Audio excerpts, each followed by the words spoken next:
चलिए आज बात करते हैं दिल्ली की अंधेरी गलियों में छिपे एक ऐसे राज की, एक ऐसी कहानी जिसमें धोखा है, खतरा है और एक ऐसा सच है जिसे दबाने के लिए कोई भी किसी भी हद तक जा सकता है। कहानी की शुरुआत होती है इन्हीं अल्फाजों से, लिफाफा दे दो राहुल। ये शब्द एक अंधेरी गली में गूंजते हैं और इसके ठीक बाद हो जाता है एक कत्ल। एक मामूली सा लिफाफा जो किसी की मौत की वजह बन जाता है और खोल देता है एक बहुत बड़े रहस्य का दरवाजा। तो जैसा कि हमने देखा, सब कुछ शुरू होता है एक लिफाफे से और एक मौत से। लेकिन ये बस एक मामूली जुर्म नहीं है, नहीं, ये तो एक बहुत ही गहरी और उलझी हुई साजिश की बस पहली कड़ी है। तो होता ये है कि राहुल वर्मा नाम के एक आदमी का मर्डर हो जाता है और उसके पास से वो लिफाफा छीन लिया जाता है।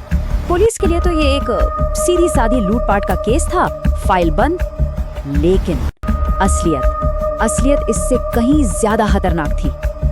अब जब सच को दफनाने की कोशिश हो चुकी है, तब कहानी में एंट्री होती है एक ऐसे किरदार की जो न सिर्फ इस राज से पर्दा उठाएगी, बल्कि खुद इस खतरनाक खेल का सबसे बड़ा निशाना भी बन जाएगी। ये है नीलम चौधरी, एक बेहद निडर पत्रकार जो सच के लिए किसी से भी टकराने का दम रखती है।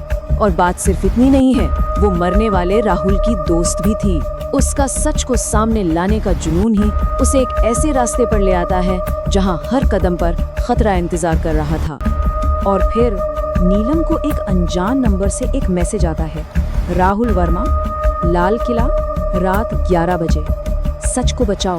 बस ये एक मैसेज ही काफी था उसके शक को यकीन में बदलने के लिए। राहुल की मौत कोई हादसा नहीं थी, ये एक बुलावा था सच की खोज का। अब नीलम की इन्वेस्टिगेशन शुरू होती है। एक के बाद एक सुराग मिलते जाते हैं। वो अनजान मैसेज उसे राहुल के ऑफिस की एक चाबी तक ले जाता है। वो चाबी उसे कश्मीरी गेट के लॉकर नंबर 17 तक पहुंचाती है। और आखिरकार उस लॉकर में उसे मिलता है वो सबूत जो सब कुछ बदल सकता था, एक पेन ड्राइव। लेकिन जैसे ही वो पेन ड्राइव नीलम के हाथ लगती है, खतरा भी सामने आ जाता है। कोई उसका पीछा करने लगता है और नीलम को अपनी जान बचाने के लिए भागना पड़ता है। अब खेल साफ था, दांव पर सिर्फ एक खबर नहीं बल्कि उसकी अपनी जिंदगी लगी थी। तो सवाल ये है कि आखिर उस छोटी सी पेन ड्राइव में ऐसा क्या था, ऐसा कौन सा राज था जो दिल्ली के बड़े बड़े लोगों की नींद उड़ा सकता था। चलिए अब इस साजिश के सच से पर्दा उठाते हैं। उस पेन ड्राइव में थे होश उड़ा देने वाले राज, हथियारों की तस्करी के सबूत, काले धन के लेन देन की पूरी डिटेल्स और कई बड़े बड़े नेताओं के नाम। और इन सब के पीछे एक नाम बार बार आ रहा था, विक्रांत सक्सेना, एक बेहद ताकतवर बिजनेसमैन जिसका हाथ सिस्टम में बहुत ऊपर तक था। पेन ड्राइव में एक खुफिया संगठन का जिक्र भी था, रात का साया। ये दिल्ली में काम करने वाला एक ऐसा सीक्रेट नेटवर्क था जो हथियारों और काले धन का धंधा चलाता था। यही वो साया था जिसके खिलाफ राहुल सबूत जुटा रहा था। और अब नीलम उसी अंधेरे के सामने खड़ी थी और सबूत चाहिए थे। तो नीलम ने एक बहुत बड़ा रिस्क लिया। वो विक्रांत सक्सेना के ऑफिस में घुस गई और वहां से उसकी डायरी हासिल कर ली जिसमें इस पूरे संगठन के काम करने के तरीके कोड में लिखे हुए थे। अब कहानी पहुंचती है अपने क्लाइमैक्स पर, एक ऐसे मोड़ पर जहां भरोसा टूटता है और नीलम को अपनी जिंदगी की आखिरी और सबसे बड़ी बाजी खेलनी पड़ती है। नीलम ने सारे सबूत अपने एक पुलिस कांटेक्ट इंस्पेक्टर अखिलेश को दे दिए। अखिलेश ने विक्रांत सक्सेना को रंगे हाथों पकड़ने के लिए एक वेयरहाउस में जाल बिछाने का प्लान बनाया। नीलम को लगा, चलो सिस्टम में कोई तो है जो ईमानदार है, उसने भरोसा कर लिया। पर उस वेयरहाउस में पूरी बाजी ही पलट गई। नीलम के मुंह से निकले ये शब्द कहानी के सबसे बड़े धोखे की गवाही देते हैं। जिस पर सबसे ज्यादा भरोसा किया वही पीठ में छुरा घोंपने वाला निकला। वो वेयरहाउस एक जाल था। इंस्पेक्टर अखिलेश असल में विक्रांत सक्सेना के लिए काम करता था। उसने नीलम को धोखा दिया। विक्रांत और उसके आदमियों ने नीलम को पकड़ लिया। उस पल नीलम अकेली थी, हारी हुई और मौत के मुंह में।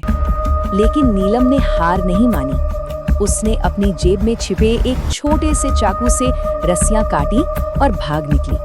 गोलियां चल रही थी पर वो किसी तरह उस जानलेवा जाल से बचकर निकल गई, अपने साथ उस सच को लेकर जिसे सब मिटाना चाहते थे। तो अब देखते हैं कि आगे क्या हुआ।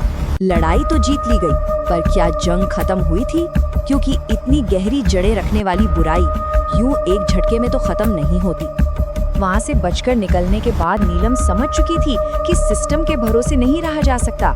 उसने सारी फाइलें अपने एक हैकर दोस्त को भेजी और उस दोस्त ने पूरी की पूरी साजिश मीडिया में लीक कर दी। सच एक धमाके की तरह सबके सामने आ गया और इसका असर ये हुआ कि विक्रांत सक्सेना को गिरफ्तार कर लिया गया।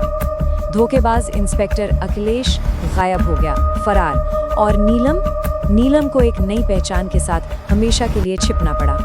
रात का साया संगठन बेनकाब जरूर हुआ, लेकिन पूरी तरह खत्म नहीं। तो यहाँ एक बहुत बड़ा सवाल खड़ा होता है, क्या सिर्फ एक सरगना के पकड़े जाने से पूरा नेटवर्क तबाह हो जाता है, या फिर ये साया किसी नए चेहरे के साथ और ज्यादा ताकतवर बनकर लौटेगा?